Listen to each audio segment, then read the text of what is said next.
की science class में आपका स्वागत है। Today we talk about the first chapter of science of class 9th, that is matter in our surroundings. यानी हमारे चारों ओर के जो मैटर है या पदार्थ हैं उनके बारे में हम डिस्कस करेंगे।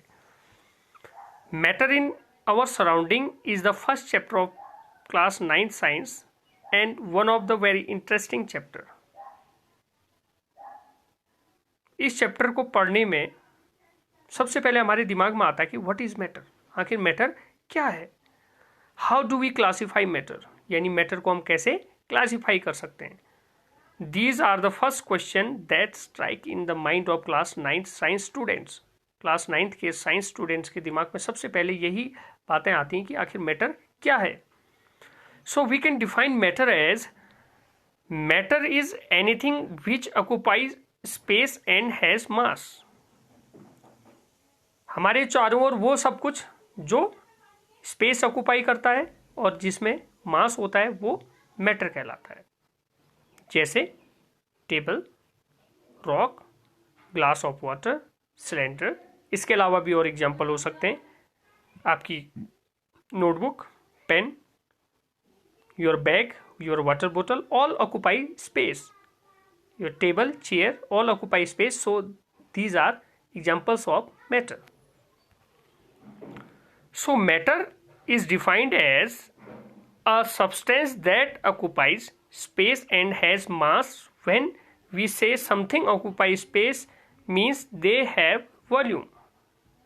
यानी हमारे चारों ओर के वे सभी पदार्थ जो स्पेस ऑक्युपाई करते हैं, स्थान घेरते हैं, और जिनमें एक डेफिनिट वॉल्यूम होती है यानी और जिसमें मास होता है, द्रव्यमान होता है, वो कहलाते हैं matter. For example, air is considered a matter because it is made up of different gases which have both mass and volume.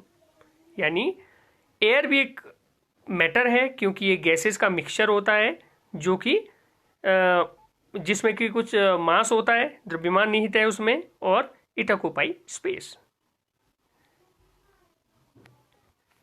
Now the properties of matter.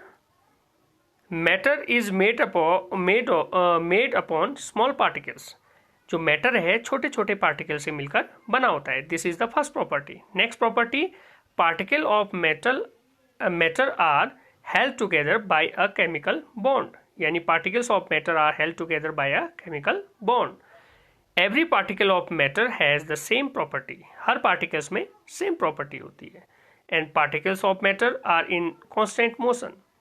जो किसी मैटर के पार्टिकल्स हैं वो कांस्टेंट मोशन में होते हैं. There is a gap between the particles of matter. The next property is there is a gap between particles of matter. किसी भी मैटर के पार्टिकल्स के बीच में सर्टेन गैप होता है. However this gap vary from state to state. अब आगे जब हम मैटर की स्टेट की बात करेंगे, सॉलिड, लिक्विड और गैसेस की बात करेंगे, तो ये जो गैप है पार्टिकल्स के बीच में, इंटरमोलिकुलर जो गैप है, ये स्पेस जो है वो वेरी करता है. किसी में कम होता है, किसी में ज़्यादा होता है, तो ये हम आगे डिस्कस करेंगे. But there is a gap between the particles of matter. Now states of matter पढ़ने से पहले हम क्लासिफाई कर लेते हैं मैटर और नॉन मैटर को. किसे मैटर कहेंगे, किसे नॉन मैटर कहेंगे. जो स्पेस ऑक्युपाई करता है, जिसमें जिसका एक शेप है, जो जिसकी एक वॉल्यूम होती है, निश्चित वॉल्यूम होती है, डेफिनिट वॉल्यूम एंड शेप, उसको हम मैटर कहेंगे. ठीक है. तो मैटर मीन्स सबसे मतलब जहन आपके दिमाग में एक ही बात आ जानी चाहिए कि matter means anything that occupy space and have definite volume. जिनकी एक डेफिनिट वॉल्यूम होती है और स्पेस ऑक्युपाई करते हैं वो मैटर कहलाते हैं. जैसे book, desk, person, rock, water and air.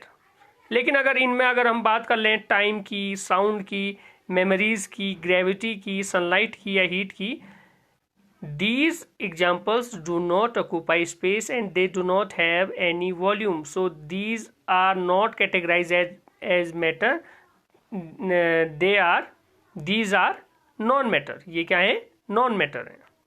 Now we talk about the classification of states of matter. Matter is classified into, generally it is classified into 3 states. हालांकि और भी स्टेट्स, प्लाज्मा स्टेट्स होती है या other states भी हैं, लेकिन generally किसी भी मैटर की 3 स्टेट्स होती हैं। First one is the solid, second one is liquid and third one is gas.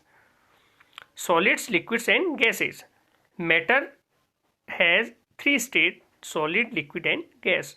These states are interconvertible. ये स्टेट्स जो हैं प्रेशर और टेम्परेचर की कंडीशन में चेंज करके इंटरकन्वर्जिबल की जा सकती हैं। जैसे वाटर है, वाटर को अगर ठंडा कर दें, अगर टेम्परेचर लो कर दें तो water become ice, get converted to ice. Similarly जब हीटअप कर लें तो स्टीम में यानी भाप में बदल जाता है। तो वाटर जो है नॉर्मल टेम्परेचर, रूम टेम्परेचर की बात करें तो वाटर फॉर्म में यानी लिक्विड फॉर्म में पाया जाएगा। टेम्परेचर लो कर लें तो सॉलिड फॉर्म हो जाती है। और गैसेज की अगर बात करें तो अगर हीटअप कर लें तो वो किस फॉर्म में चले जाता है, स्टीम के फॉर्म में चले जाता है। इस यहाँ पे मैंने कुछ एग्जांपल्स शो कर रखे हैं। देखिए सॉलिड्स में रबर हो गया, प्लास्टिक हो गया, शुगर हो गया, ब्रिक्स हो गया, आयरन हो गया। These are the example of solid state. Now liquid state या लिक्विड्स के एग्जाम्पल हो गए water, milk, oil, juice and honey. Now gases state, gases के जो एग्जाम्पल हो गए carbon, hydrogen, oxygen, helium and ozone. So there are 3 states of matter. अब states of matter को अगर हम देखें तो सॉलिड स्टेट में देखें तो सॉलिड स्टेट में all particles are closely packed with, solid state में अगर हम देखेंगे particles are closely packed with each other, एक दूसरे से बिल्कुल सटे हुए हैं। देखिए सॉलिड स्टेट के जो पार्टिकल है, constituent particles are closely packed with each other. इसी क्लोजली पैक्ड होने के कारण solids have definite shape and volume. इसी कारण सॉलिड का शेप और वॉल्यूम डेफिनिट होता है। अगर हम लिक्विड की बात करें तो लिक्विड्स में दे आर, यहाँ पे क्या होता है कि सॉलिड्स के कंपेरिजन में यहाँ पे इंटरमोलिकुलर स्पेस जो है वो ज़्यादा होता है। तो इसी कारण इसका जो शेप है वो तो डेफिनिट नहीं होता है, लेकिन वॉल्यूम जो होती है वो डेफिनिट होती है। बट गैसेज जो होती है, गैसेज स्टेट में all particles are far apart from each other, एक दूसरे से बहुत दूर दूर हैं। इस कारण गैसेज में क्या होगा कि गैसेज में क्या होगा, इंटरमोलिकुलर स्पेसेस ज़्यादा होने के कारण इनका न तो जो स्पेस है, मतलब जो इनका शेप है, न तो वो डेफिनिट होता है, न तो इनकी वॉल्यूम डेफिनिट होती है। ठीक है, तो आज के लिए इतना ही। धन्यवाद।